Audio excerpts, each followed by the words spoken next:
Well, I started with guitar.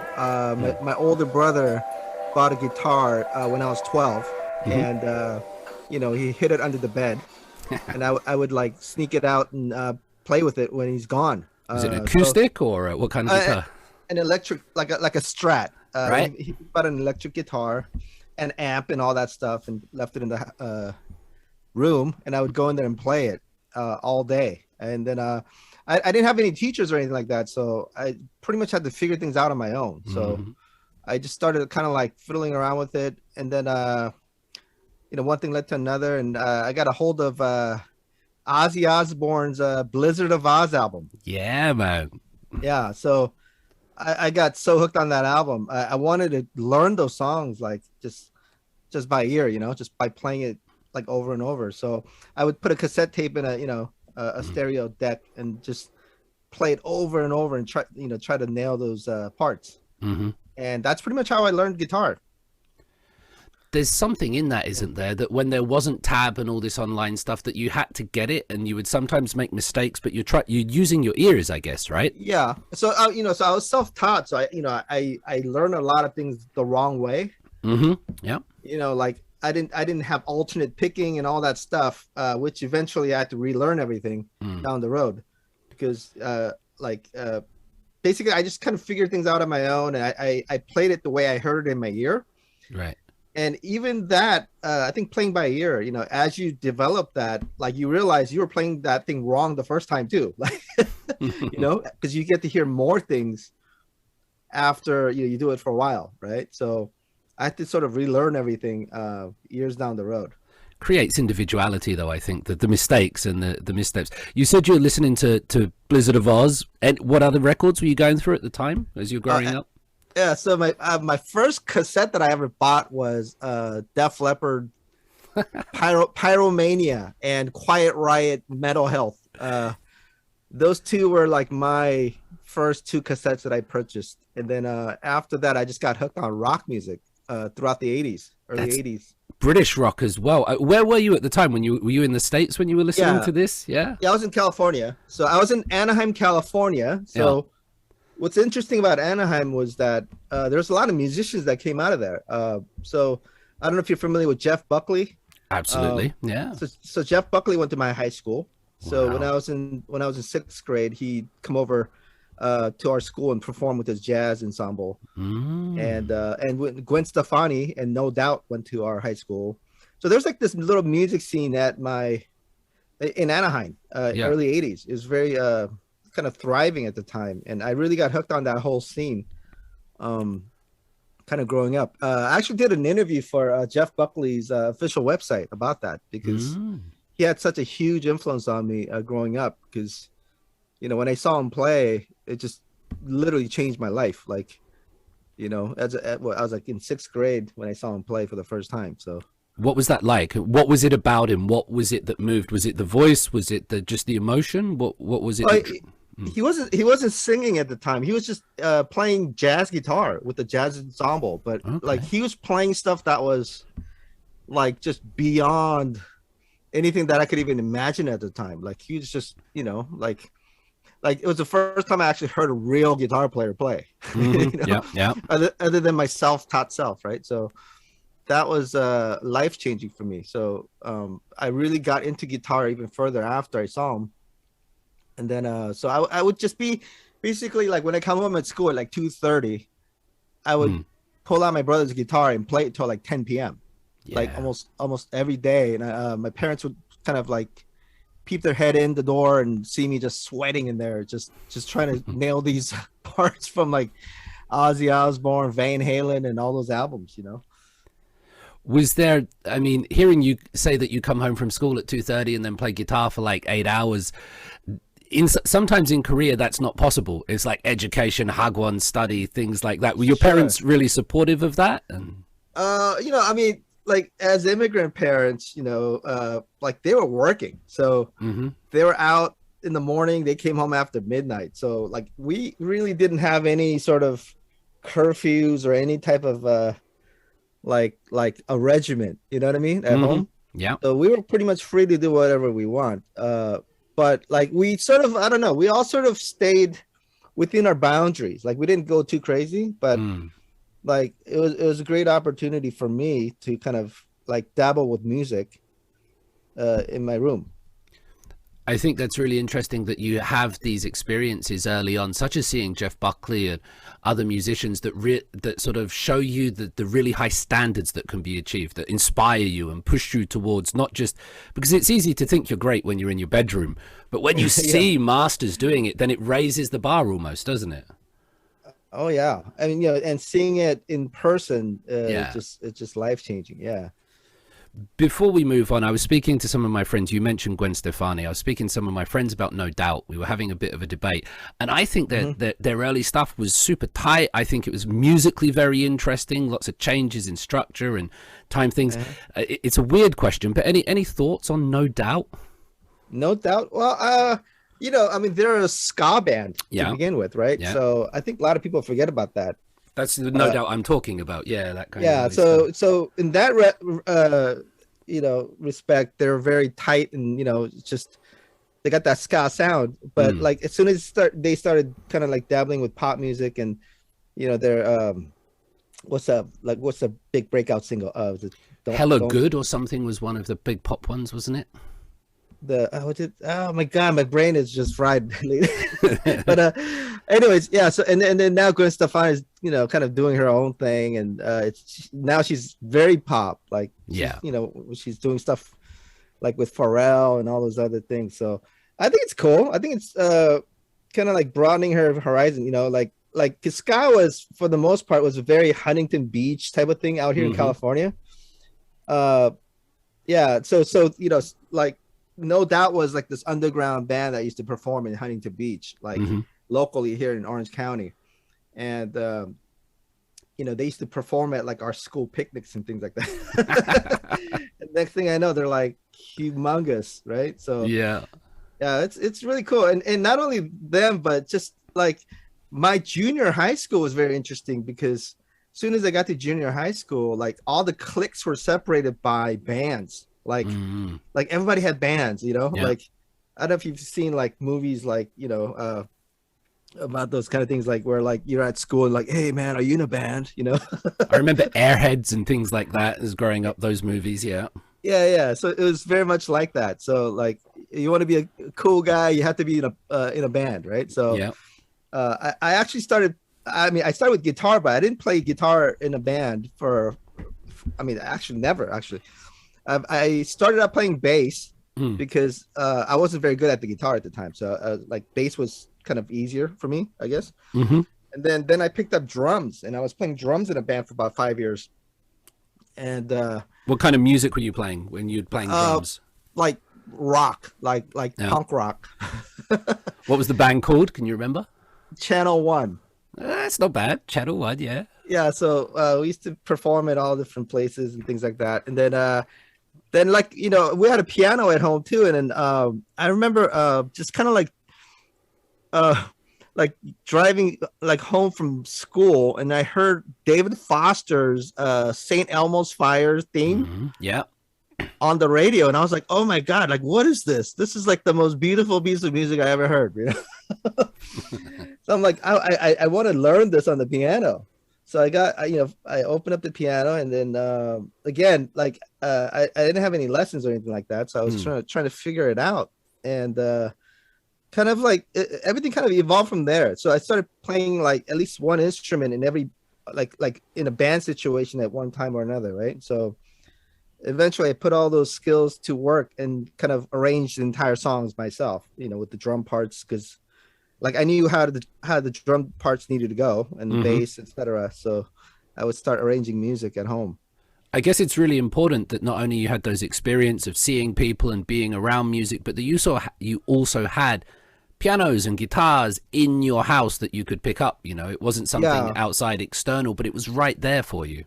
Yeah, because what's funny is that my siblings all started instruments, way before I did, and they all neglected it. Like, my sister played for about, I think, 1.5 years, 2 years, and then she quit piano. So it was just sitting in our living room for years. Nobody opened it, and it was just that one day when I heard that song, I'm like, oh, I want to check this out, right? And so I started like kind of fiddling with the piano at home, and kind of figure things out on my own. Like, yeah, I don't know how that happened in hindsight, but yeah. Deeply impressive. It's a musical gift. Not just a gift because that sounds like there's no hard work and perseverance, and because that's what it was all about a lot of the time. We kind of mentioned, I think that No Doubt song that you're thinking of is maybe Don't Speak. Don't Speak. Yeah. Yeah. Oh my God. Yeah. Tragic Kingdom. Really different from what they did before. But you're saying that you grew up like listening to Def Leppard, Ozzy Osbourne, and then the other stuff. Van Halen, yeah. And then you go into Solid. And now that transition, you do your Channel 1 as well before, but for those that don't know Solid, could you explain what Solid is, like, as it's starting? Okay, so Solid is, well, it was a band that I was in the early 90s in Korea, and we were the first Korean Americans to actually go back to our motherland to perform. And we were like the first successful artist that came from abroad. So we were like 3 Korean American guys that went out there, and like, so at the time there was maybe like a handful of people, like less than 5 people who sold over 1 million records in Korea, and we surpassed that, like as I guess for the lack of a better word, like foreigners. Right? Yeah. I've been speaking to people all week, and your name still carries so much resonance throughout the country, right? Even people not interested in music, they're all like, yeah, I remember that. So when you start with Solid, you're making, like, let's say the first album, Give Me a Chance. Are you conscious of making something that's gonna work in Korea rather than the States? You're like, and if so, what differences would there be? You know, actually, that process didn't start until our second album. So our first album was literally, like, I've never went back to Korea since I moved here as a kid, and you know, and it was kind of like my first thing to send out to Korea, right? So what happened was I had a little 4-track recorder in my room that I had a bunch of demos in, and like I didn't create anything new really. I just kind of gathered a bunch of these demos that I had, and I just kind of sent it over to Korea, and that became the first album. So it was made before I even set foot in Korea. So I had no clue how I was supposed to approach it, or you know, we didn't really like plan things or anything like that. So the first one was really like pretty much done on the fly, really. And then it wasn't until the second album, and of course the first album really didn't see the light of day, right? Yeah.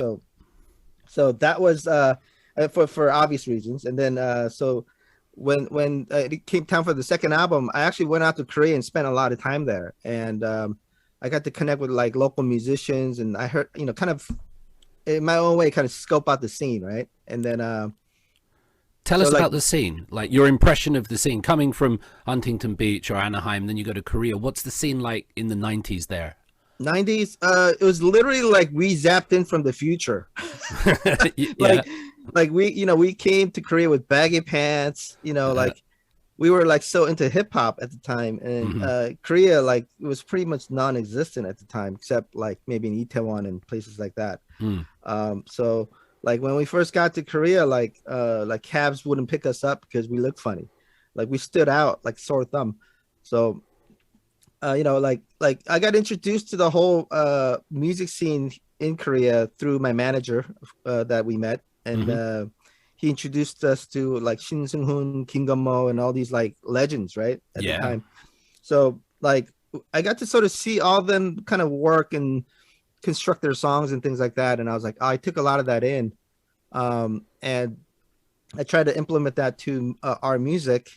And at the time, you know, like people were like, hey, how did you start with rock and end up doing R&B music, right? It's just for me, it's just I think a lot of people transition that way, actually, because like we just kind of follow whatever was trendy at the time, I think, right? So in the 80s, like rock was like sort of on dominating the charts, right, in the early 80s, and then like towards the end of the 80s, like a lot of R&B music with Bobby Brown and, you know, Teddy Riley, all those people started coming out, and that whole movement came in, and like I sort of really like took in hip hop, and I embraced it. So I started working with a lot of hip hop acts in like the late 80s, early 90s locally here in LA. And so that was kind of like my transition into, I guess, like different genre and like more what I thought was more pop, right? And so we were just trying to introduce that to Korea. So, back then, like New Edition, Boys to Men, Jodeci, all those bands were coming out, and they were the ones in the top 10. Yeah. So naturally, that's just what we gravitated towards. When you did, and I completely agree. Like, I grew up and I had Bobby Brown cassettes and things like that. Later, MC Hammer and Criss Cross. When you come to Korea and you said it's like you're from the future, right? So, yeah, what was it in Korea? Did it just sound like old 80s stuff, or was there any like unique things that you heard in the Korean music and you're like, that's a bit different? That's yeah. Yeah, so there's like this kind of common denominator that I felt like was in every song that I heard out here in Korea, and that was like what we describe best as "bong." Yeah. Right. So you know what that is. And trying to explain that to a non-Korean like living outside, it's just like very hard to do. And I guess the best way to explain that is like Korean blues, right? So I recently did some other interviews where they asked me about that, and I mentioned this term, and they're like, "Wow, what is that?" And there's like a very big focus on the melody side of music in Korea and lyrics versus the U.S., where it was more like beat driven. And what I wanted to do was kind of fuse the two, right? Whoops, sorry. Yeah, makes sense. Yeah, absolutely. So I wanted to fuse the rhythm section with a hint of Korean melody in there. Not too much, though, to a point where it becomes like very localized. Right. We want to sort of retain our own sort of, I guess, Western sound. So that's what, Solid's second album became. And our song was called 이 밤의 끝을 잡고. It was a ballad. And that sort of kind of was an example of that, like a fusion of East and West. Our version of it, at least. When you talk about the rhythms, because there is a big focus on melody in Korean music, rhythms, I'm not sure if you've noticed this, but if you get like a large group of Korean people together listening to music, they'll often start clapping on the 1 and the 3 beat. Yeah. But in the West, people clap on the 2 and the 4. I've seen clips of like piano players like at a bar so that the Korean crowd is then clapping on the 2 and the 4. But I find that fascinating that they'll all naturally clap on the 1 and 3. Like there's this different culture thing going on with rhythm. Yeah, I don't know. Yeah, maybe I was taught in grade school. In the playgrounds, whatever. But yeah, I definitely see that too. But yeah. When you just mentioned like the big singles from Holding the 8 Ball, your second album, like this crushes it in Korea. Like you become super successful. It's a big breakthrough. Why does it resonate? Like why does it achieve so much success? Is it because you're writing better songs than you did on the first one? Is it because Korea had evolved, or why did that one hit? I think it was a combination of all of that. So first thing was when we went out there with our first album, our title track was a dance track, kind of a hip hop kind of dance track. And at the time there was a ban of dance music in Korea on TV. So because there were so many dance groups that came out in the late 80s, early 90s, TV stations banned it. So we couldn't really get on TV at all because we had a dance song, right? So that band sort of continued on to our second album. So that's why our first single from our second album happened to be a ballad.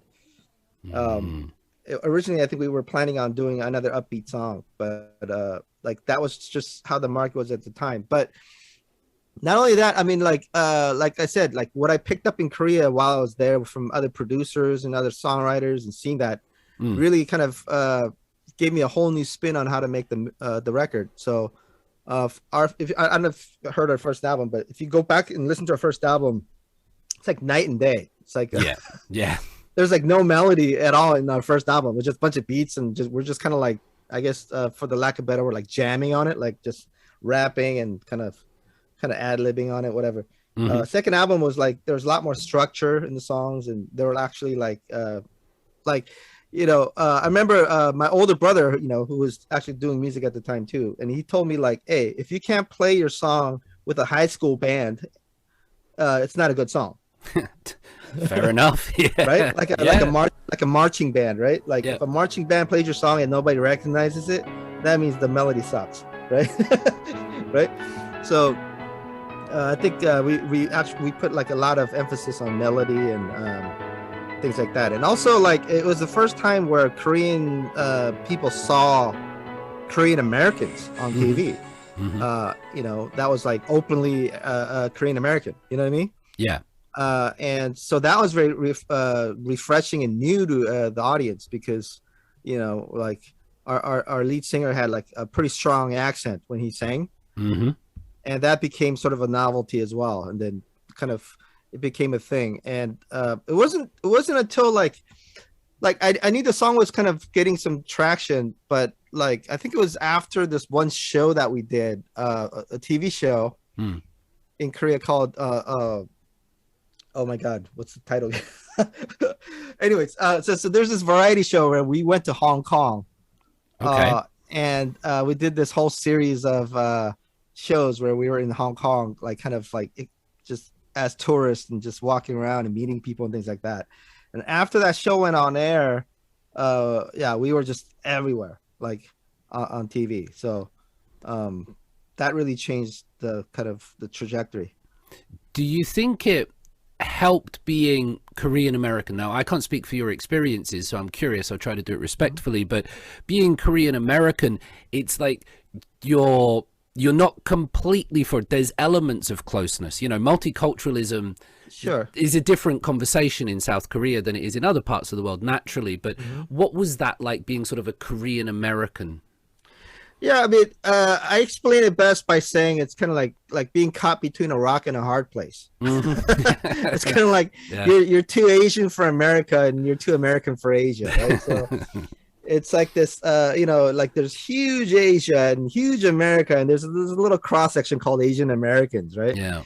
So that's where we belonged, you know. But like one thing that the people couldn't take away was I guess, you know, all those experiences that I had growing up. I mean, just the fact that you could hop in a car and just turn on the radio and hear like current music on the radio, that's a big deal. Like, you know, because that's something that you don't really get in Korea, right? So you may get like, you know, maybe an hour of pop music throughout the day on a specific radio station, but it's for the most part like talk shows and things like that, right?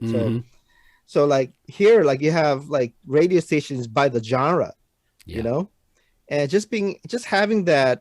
And just being around public schools where music was so prominent and the culture, you know, of all that stuff. I mean, you know, we grew up like experiencing, you know, just like everything from music to gang violence, like everything that we grew up with sort of made us very unique in the Korean people's eyes, right?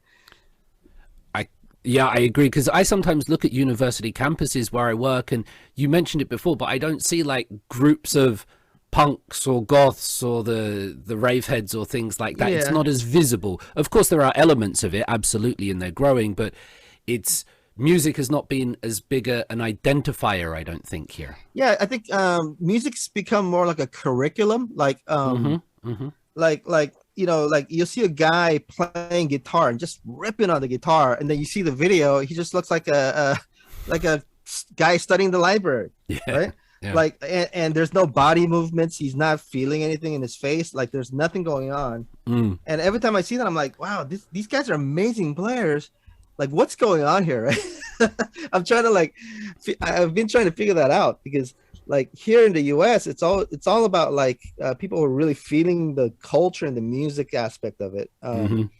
But it's just, you know, we got hundreds of kids graduating from music schools in Korea that are like absolutely proficient in music. Yeah.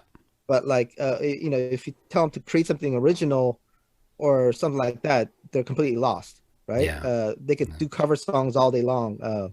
You know, they could play songs from like every genre, but like the minute you have them create something, or, you know, and I think a lot has to do with culture, where like differences are celebrated here in the US, whereas Korea, like, you know, if your nail sticking out, like they'll hammer you back in, right? Yeah. So there's this kind of uniform kind of, and I guess that's part of being like a very homogenous country, right? So yeah. But like so like I think that's what a lot of entertainment companies now are looking for, like Asian Americans, because they bring something else to the table that local kids like often don't.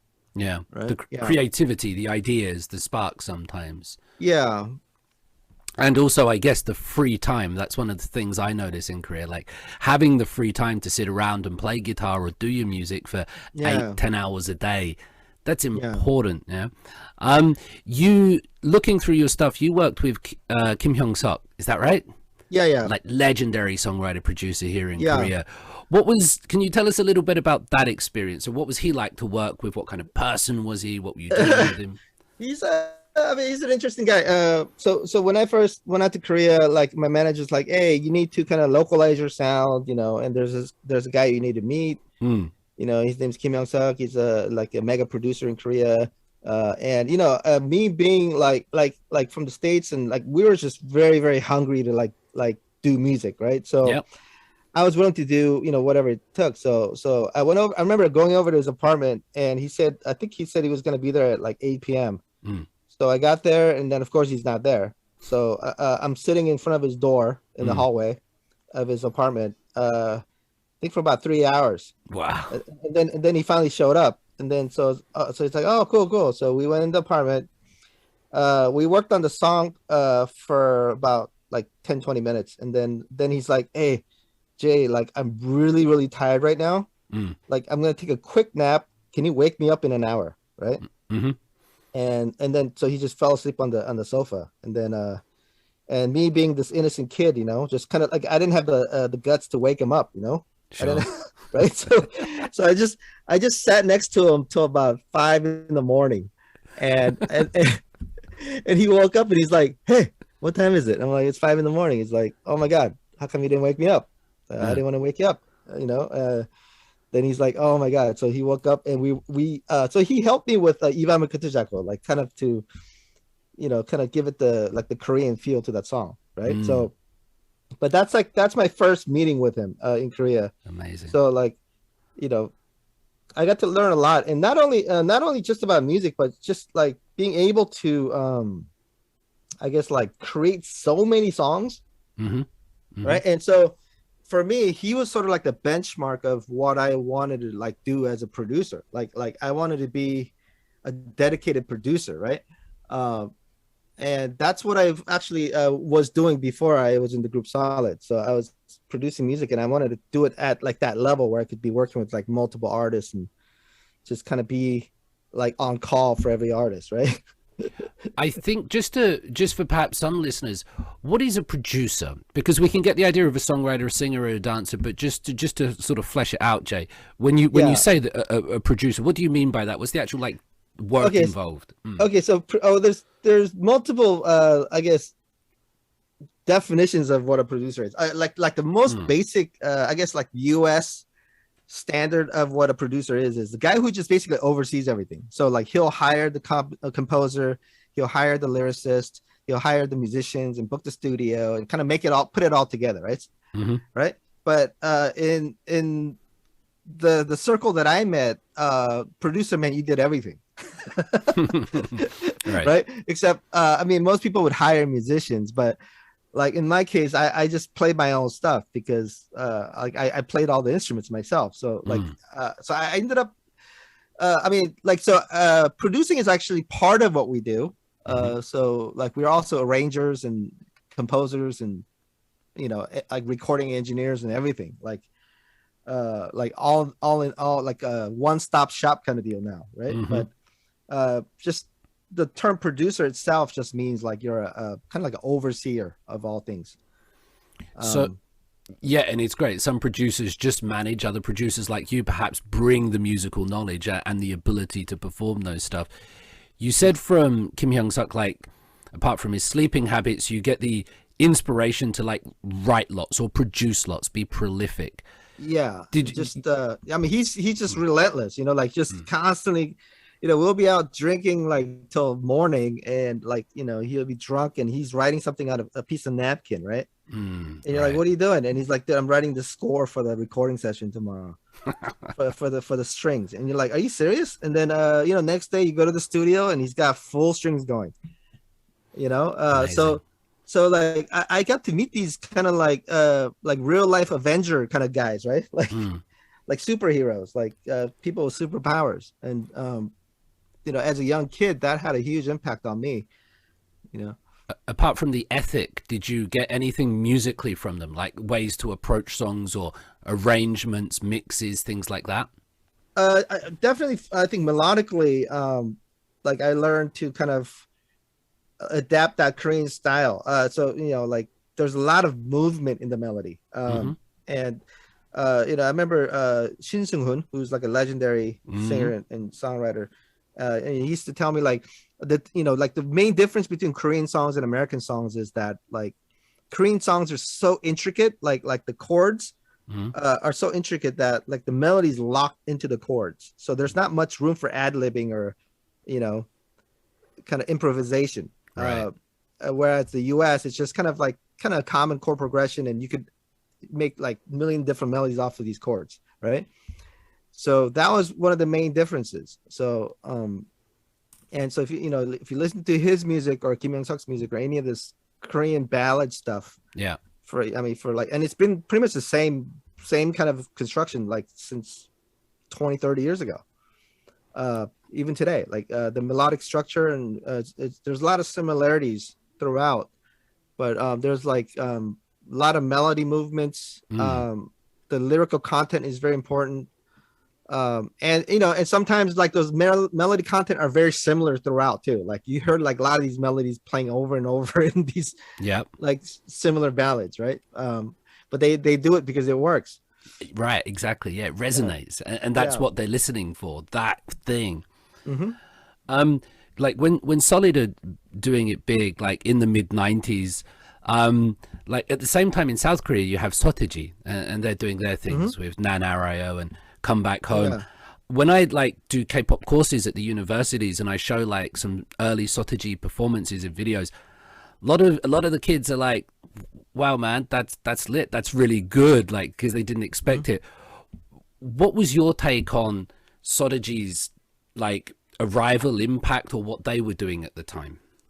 Oh, well, I mean, you know, like obviously, like they came with something very innovative, very how do you say, like a huge milestone. Like Yeah. they pretty much changed the whole soundscape of K-pop. You know, from the old ballads and trot music to like basically hip hop and, you know, electronic music, right? Mm. So and you know, when we came in, we sort of like added on like R&B and other genres, but like he was the one to really kind of crack the door open for even like us, you know. I Hmm. don't think people would have been as accepting of R&B music had it not been Sateji. Yeah. I agree with that because when I listen to it and the early stuff, and it does sound like sort of Western pop or even Cypress Hill at times, and you know, like almost a direct copy, right? Yeah, But so yeah, mm, I mean Sateji was like kind of like he's a world traveler, you know. So like he yeah, goes to Japan, US, and like at the time he was the one that was sort of introducing what was going around the world to Korea, because Korea was so closed off, really, hmm, right? Everything was domestic here in Korea. So like he was the one to first like let the people know what's going on outside of Korea. mm, Like so like I think his second album, you know, had a lot of influences from Japan, you know, with groups like Zoo and mm, Deer and all those like dance groups out in Japan, where in the early 90s there was a huge like influx of dance culture in Japan, hmm, in Osaka, right? So like he sort of introduced that to Korea, you know, like so you had these Korean guys wearing dreadlocks and all this stuff, right? In the early 90s, yeah, wearing baggy pants and all that stuff, because that all came from Japan, which also came from New York, yep, right? So Japan was sort of like going to New York to figure this stuff out. So there's a crew called the Mop Top Crew in New York. mm, You know, like these Jamaican guys, and like, you know, Japan was like basically mimicking a lot of that stuff, hmm, right? And you know, it's the same dancers that was in like the Mariah Carey videos back in the day in the okay, early. So like Mop Top crew was really big, and then Japan was really on that, and then like Korea took on like kind of like it just kind of all kind of trickled down to Korea, you know. So in one way it's like all Western culture really, and it mm, just sort of trickled down to people who had access to it. And I guess not a lot of people did have access to it, because a lot of Japanese products in Korea in the time are banned, right? They have this sort of cultural thing. So I think, yeah, like groups like Solid and Sodaji do a really big thing of I kind of see it as like being punk or hip hop, this arrival of this new thing, because we could look at it and go, it's not very original, it's from other places, but in Korea it would have been like really mind-blowing to see something like that. Oh yeah, I mean, you know, it's like opening your I mean, it's like giving a kid a candy for the first time, right? Yeah. So, yeah. People are eating it up. I mean, you know, Sateji, not only with that, but I mean, the way he sort of planned out his career and how he, you know, like just kind of promoted his brand and things like that was very groundbreaking. I don't think anybody's actually done it to that level. And, you know, I know like there's a lot of big K-pop bands right now, but like in Korea at the time, there's only like 3 TV stations, right? So like when you dominate all 3, like you cover the entire nation overnight, and they just, I don't think people really understand how big they were at the time. Because you're talking like 4 million albums domestically, not internationally like today, right? So you got BTS selling millions of albums, but it's international, right? So basically, you're selling 4 million albums, you know, like in like size of half of California, basically, right? It's huge, right? It's huge. Yeah, it's huge. That means like every teenager had like 10 copies. Yeah. Right. So it was immense. And then, you know, when we came out, you know, we were sort of like, I guess, you know, I think the media too, they try to pivot us against each other, kind of, right? Blur Oasis rival kind of thing. Because you know, Sateji was kind of like rougher edged, you know, and we were kind of like the good boys from California, and singing R&B and harmonies, a cappella, right? That kind of stuff. And, so they try to like, you know, I think one newspaper even went as far as saying like, oh, like, you know, Sateji is the Satan's music and Solid's doing the you know, God's music, you know, this kind of stuff. Yeah, so it's really fun, you know. It's all good publicity. It's all good music as well, though, isn't it? At the end result. Yeah, and what's cool is that like we made our own music. You know, Sateji made his own music. Like it was like oh, you know, everybody had this little competition of like who has the best sound sources, and you know, like we had these little secret recipes in the studios, and like everybody's kind of like trying to up each other in a friendly competition, right? So we had that going, you know, and it's very different now because now it's kind of mass produced, really, right? But like Sateji, like you heard his album and you heard him in the music.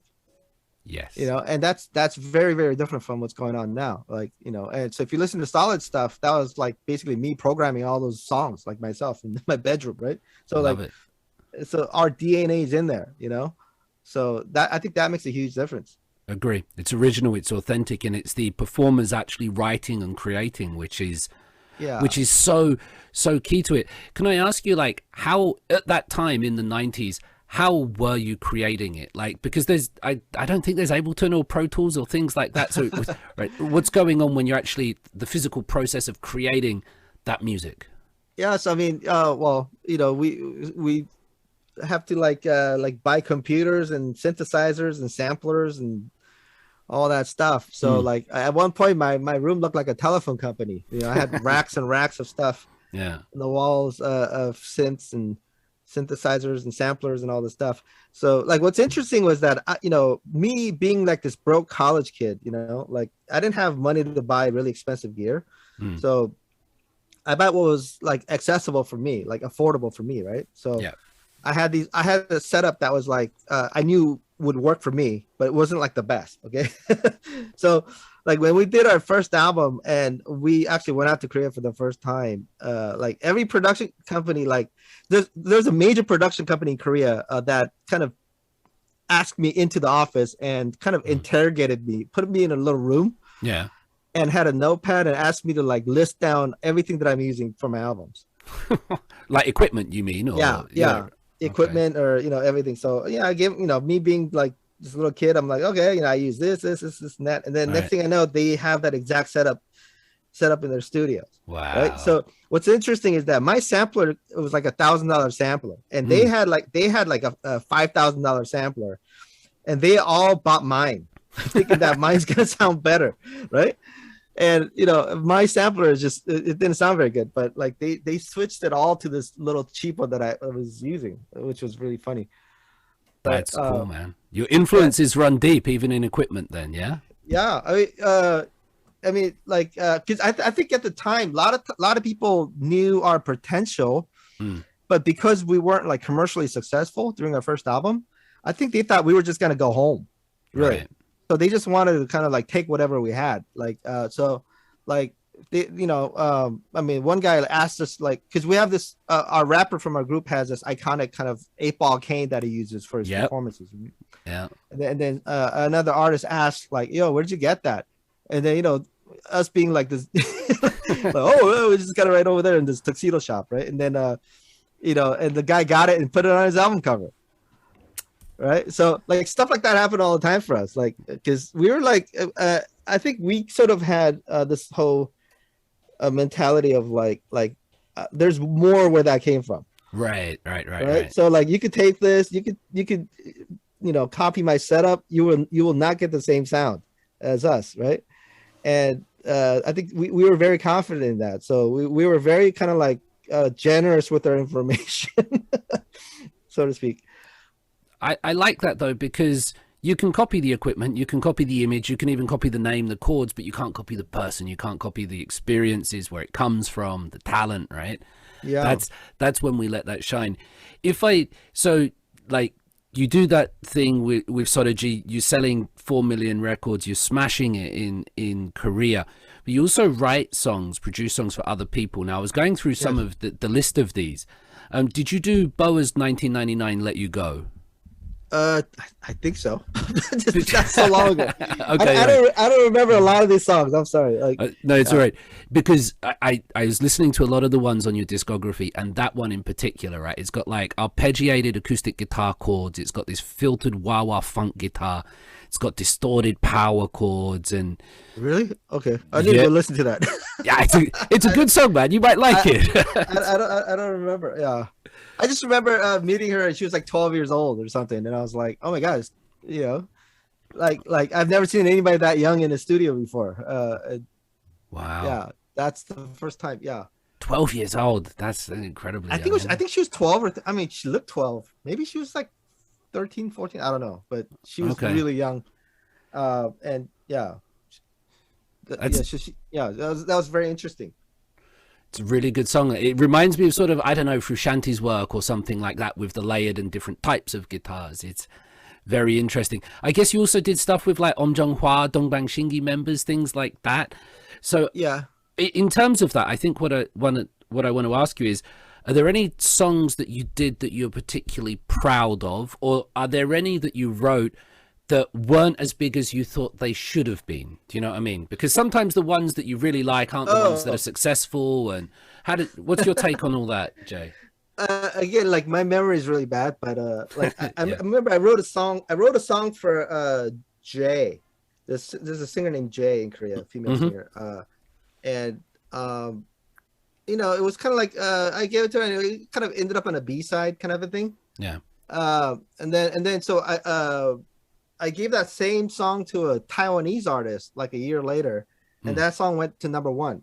Wow. It was called Cappuccino in Taiwan, and that's like still one of like the most sung songs in karaoke's, like, and it's been like over like 20 something years.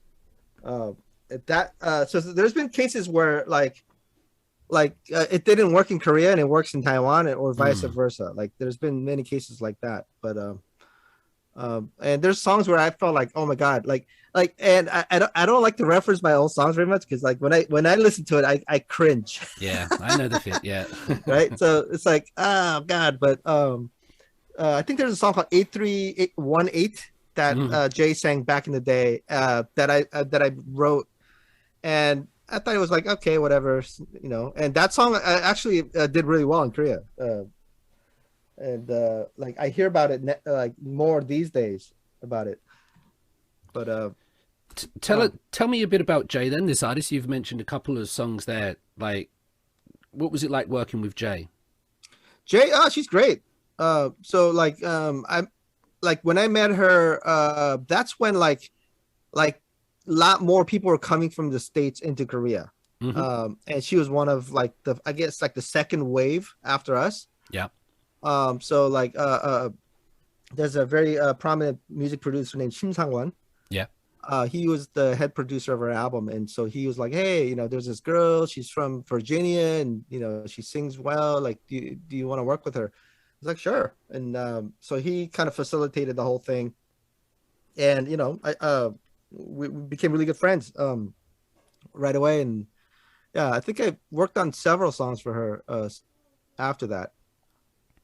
Do you feel, I don't know if this is going back to another thing, is there a greater ease or affinity working with Korean Americans than Korean, or it doesn't matter and music is music and the artist is the artist? Oh, I mean, like, okay, so like when I work with Korean American artists or American artists in general, like I think they have a better view or vision of where they want to go. Whereas the Korean artists, I feel like oftentimes they're just kind of like waiting for directions. You know what I'm talking about? So I mean, I'm generalizing, but I think like when I like talk to like Korean American artists, they already have like maybe like a whole gang of references and things they heard over the months, and something they want to do. They have this kind of like, they have a lot of opinions of where they want to go. Right. Whereas Korean was, and I think it's just out of culture too, like out of respect for the producer. They're just like, hey, like, well, like I'm here, like, like whatever you need, I'll do, kind of thing. So like they're kind of, they take directions very well, which is really good. But yeah, I mean, they're kind of different in that sense, but I mean, like you said, music is music. Yeah. When you have this solid comeback, which was also really big, successful, 2018, Into the Light. Yeah. When I went and listened to that, particularly the single, it sounds to me, and I might be wrong, but it sounds like it's getting into that retro wave, that synth wave sound. That's been really popular the last year or so. I know, like Actong Musician, they've leaned into that as well a lot. Was that what you were going for? Yeah, there's a lot of that there. And we actually did it like 2 years before The Weeknd. That's why I'm asking, because it's become really big, but you did it on that comeback, and I was like, hey man, that's the really big sound these days. Yeah, I mean, I've always been an 80s buff, so so like it's something that I've always been into. But like at the time I was like really getting into like a lot of the synthwave stuff that was beginning to take off. And I think that had a lot of influence on me at the time.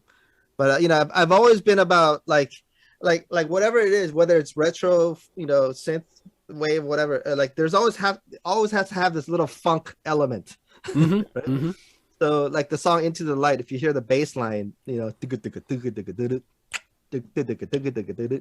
like this like there's like this underlying funk bass line, and that's kind of like, I guess, if you're to define my sound, I guess that's it. Like, whatever it is, whether it's pop, whatever, there's always like that funk element to the bass lines. Did you play that bass line? Yeah, I played everything on it. Yeah, man, it's so impressive. What is just to explore this? Some people might not know, and I was once asked to describe retro wave or synth wave, and it's always hard to describe music, right? Rather than listen to it. Yeah. But what is that genre? What is that thing to you? So you described it as like 80s, but from your mind, what is it, Jae? Yeah, I mean,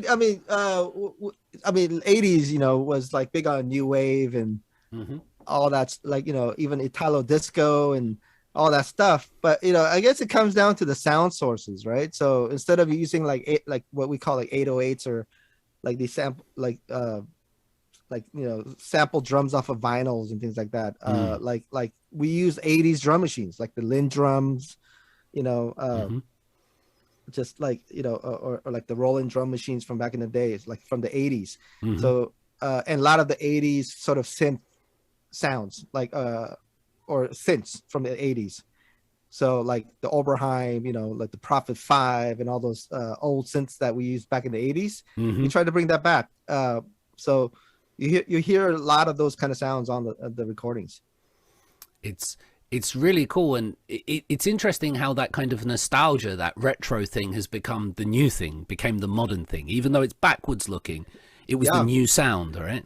Yeah, but you know what I really love about that genre is that like it's kind of like a retro view, like the way the retro viewed the future.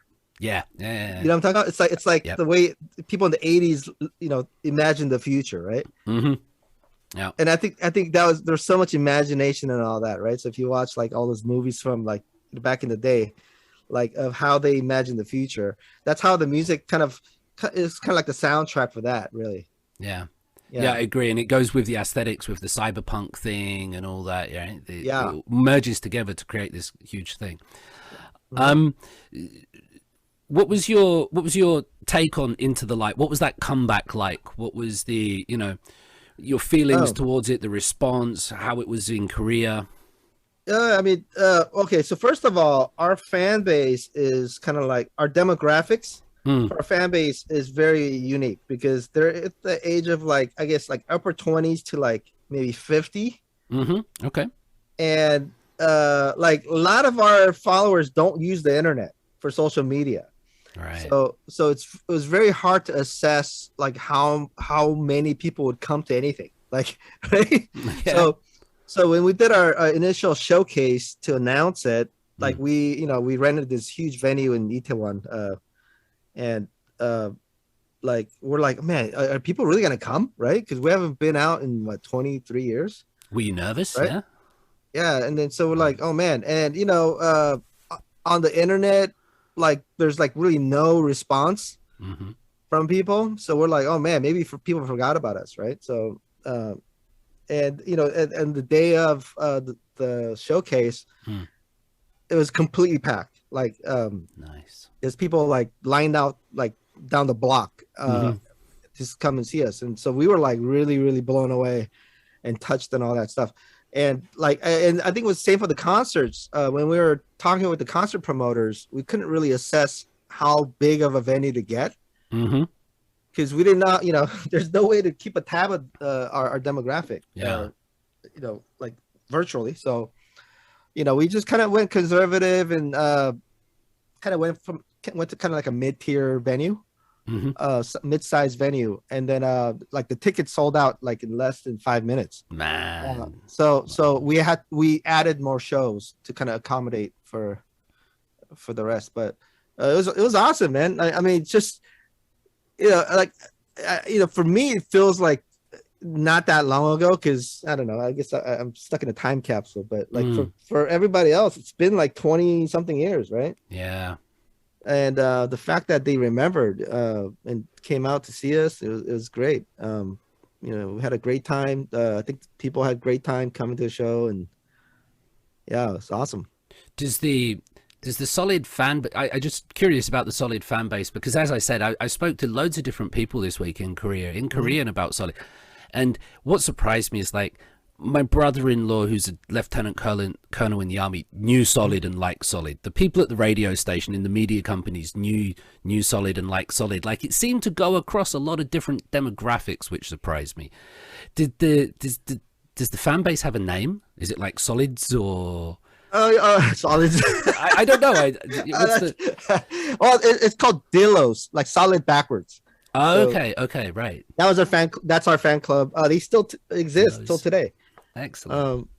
So what's interesting was that we had a pretty wide fan base. When we were out and active, fans like range from like second grade kids to all the way to like adults, right? So like a lot of people in the broadcasting stations and all that, they really rallied for us too. So they really liked us and wanted us to succeed and really kind of paved the way for us. So much respect to all the PDs and everybody out there. Yeah. Excellent. And to the Dillos, who I now know. Thank you for teaching me that. Yeah. The K-pop scene is huge at the moment, right? Like it's become this huge cultural phenomenon. What's your take on the current like K-pop scene? Any of the music or the groups? Are there any particular ones that are doing what you think is interesting music, or doing things that you're looking to and saying that's pretty cool, or not? What's your take on it currently? I mean, I think there's like good and bad to everything, right? Sure. Yeah. And I think I'm really happy about how Korean music has progressed, like internationally, right? So, you know, and like, you know, now that I'm here and back in the States, like I don't have to explain this to record labels anymore, right? Yep. People already understand what it is, and that saves us a lot of time and energy, which is great.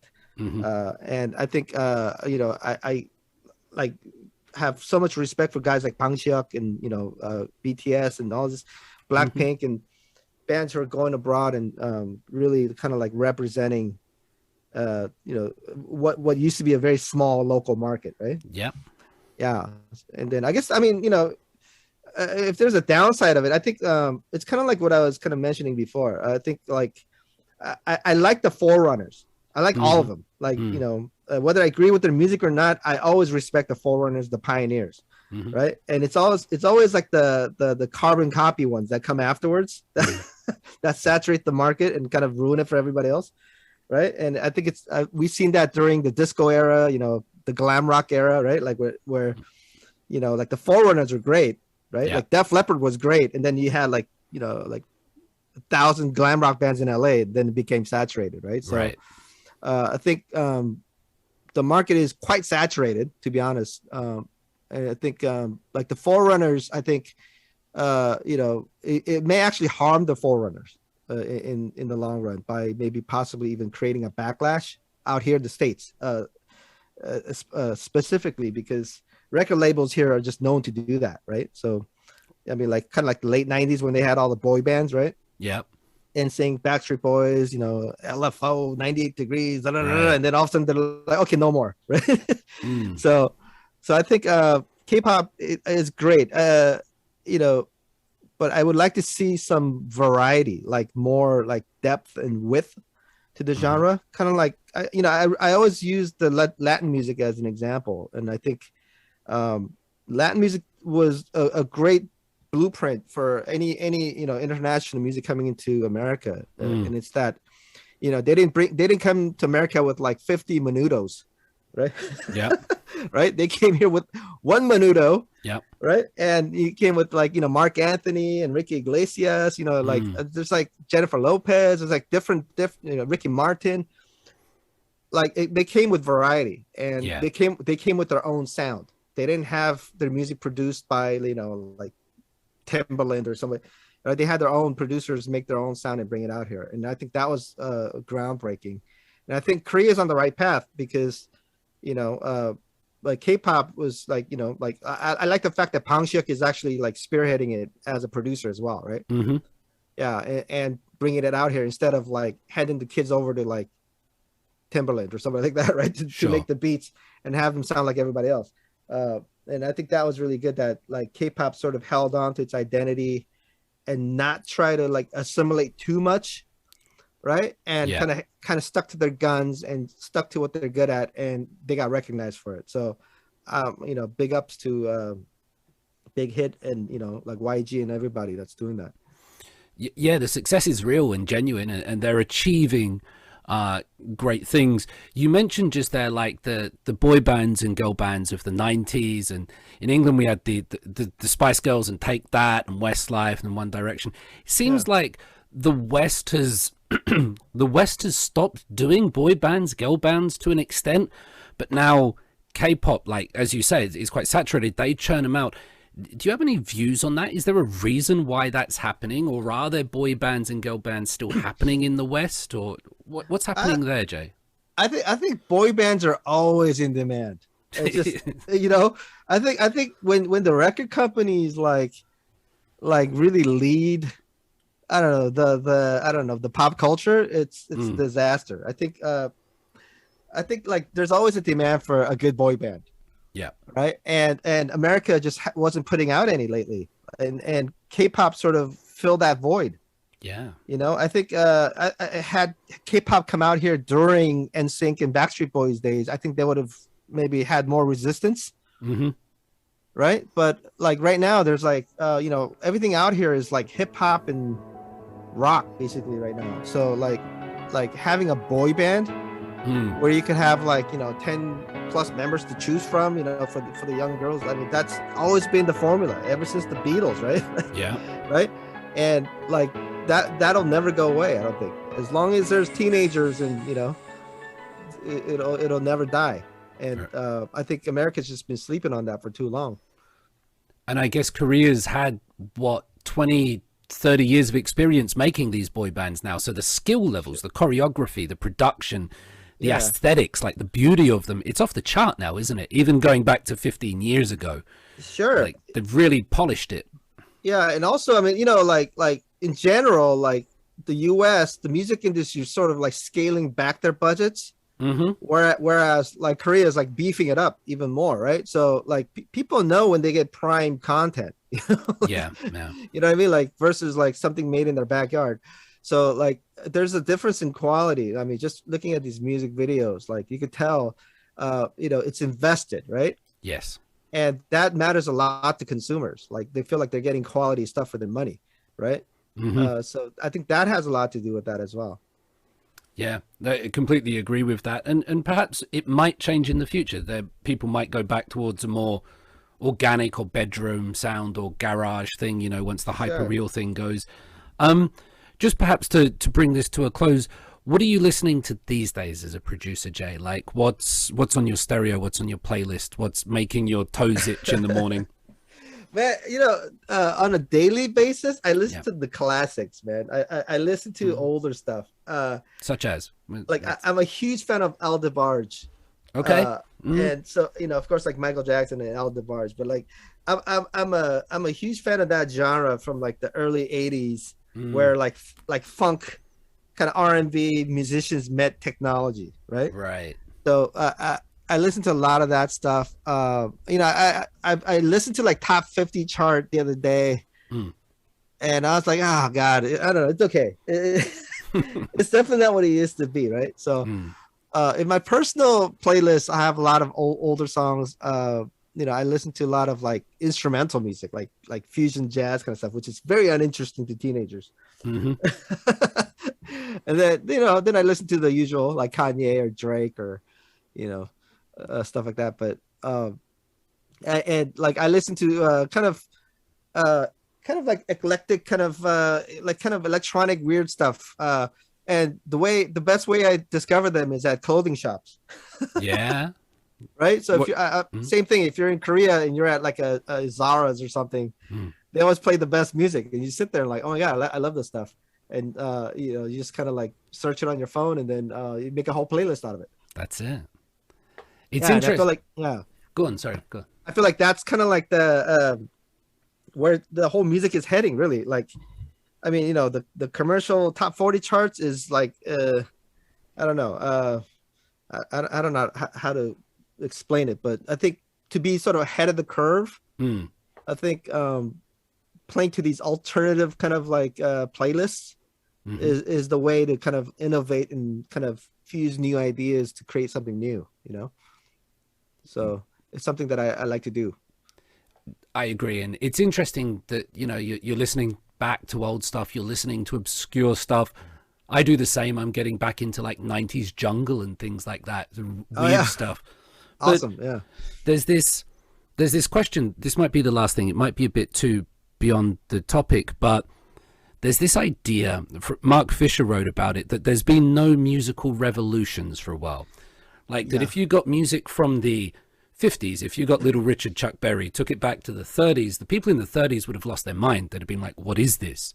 Yeah. And then if you got the Fuzz and Hendrix and Sabbath from the 70s, took it back to the 50s, people would not understand it. And so on with the arrival of punk and hip hop. But if you took music from today back to the 90s, people would get it.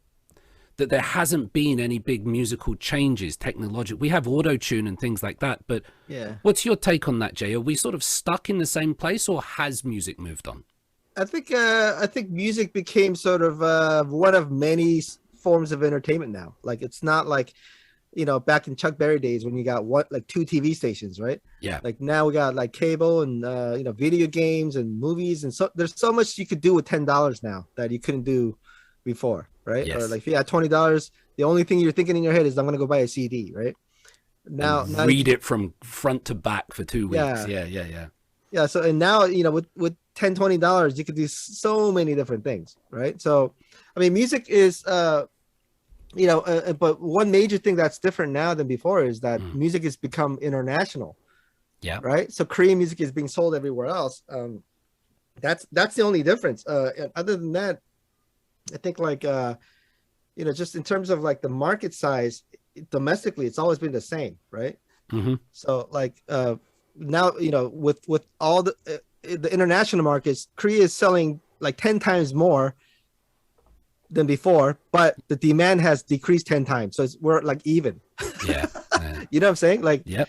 I think that's how music's become. Like it's become so accessible, but nobody's like, it's worth like 1/100th of what it used to be, right? So it's kind of evening out. But some people are like saying market today is like worse than before or whatever, but in terms of like revolutionize like a revolutionary artist, I think Justin Bieber is pretty revolutionary.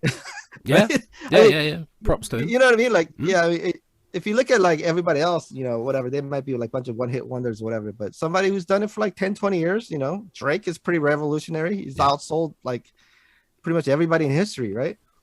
Like, so I mean, they're iconic in their own right. It's just I guess for people who've seen like people like Michael Jackson and Prince do it, like it'll never satisfy us. Right? Possibly. But I think for the youth, man, I think they make plenty of mark in their generation. So I think people are still creating revolutionary artists. That's a really good point. And I agree with you, though. It's important to see it through young eyes, and people like Bieber are doing it as the same way that we might have looked at Bowie or Prince or Michael Jackson. Interestingly, Bieber's Peaches song was huge over here about 3 or 4 months ago. Got to #1, which is kind of unheard of for a Western artist in Korea. Yeah. And they had a great time trying to translate it into Korean for the subtitles when he's saying, "I got my weed from California." Yeah. They used experience. 경험, California에서 경험 받았어요.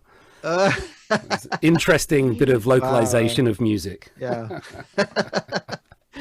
Wow, that's awesome. That's funny. Oh, I never knew that song was big out there. Yeah, no, it was huge. All the students, they're loving it. It became big. Jay, like anything else? Any final points you want to make, mate, before we bring this to a close? No, I mean, just had a good time. If I could be of any help to kind of like further K-pop into the future, I would love to play the part and contribute. So thanks for all the support.